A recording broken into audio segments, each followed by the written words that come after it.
গাঁয়ে একটি মস্ত শ্যাওড়া গাছ ছিল। সেই গাছে বাস করত এক শাঁকচুন্নি।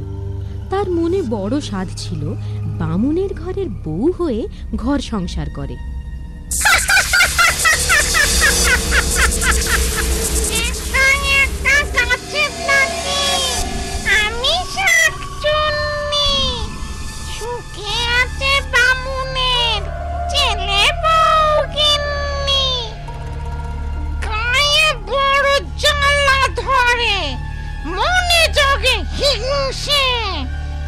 রূপে গুণে আমি নই কম কোন অংশে, বামুনের ছেলে বউ তবু থাকে দিমাকে, ডাকলো না কেউ হায় বউ বলে আমাকে।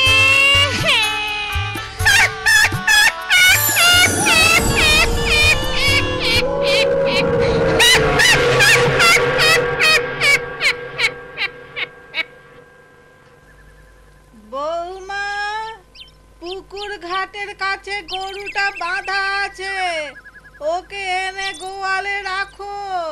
এই যাচ্ছি মা, হাতের কাজগুলো সেরে নি।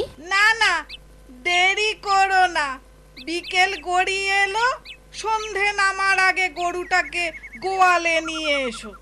ঘরের কাজ আমি এগিয়ে রাখছি। ঠিক আছে, তাই যাই। তাড়াতাড়ি ফিরো বৌমা, ও পথটা ভালো না, পথে আবার একটা শ্যাওড়া গাছ আছে। ও আপনি চিন্তা করবেন না, সন্ধে হতে এখনো ঢের দেরি, আমি যাব আর আসবো।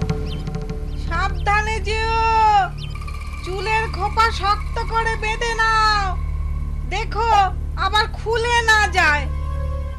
ধবলি, ও ধবলি, ধবলি, ও ধবলি, ধবলি, ধবলি রে, ও ধবলি। উফ, তোকে নিয়ে আর পারা যায় না। ঘাস পাতা ছেড়ে এখানে কি খেতে এসেছিস? হ্যাঁ, লাঠির বাড়ি? ঘোষেরা দেখতে পেলে আর আস্ত রাখতো না। চল এখন গোয়ালে চল।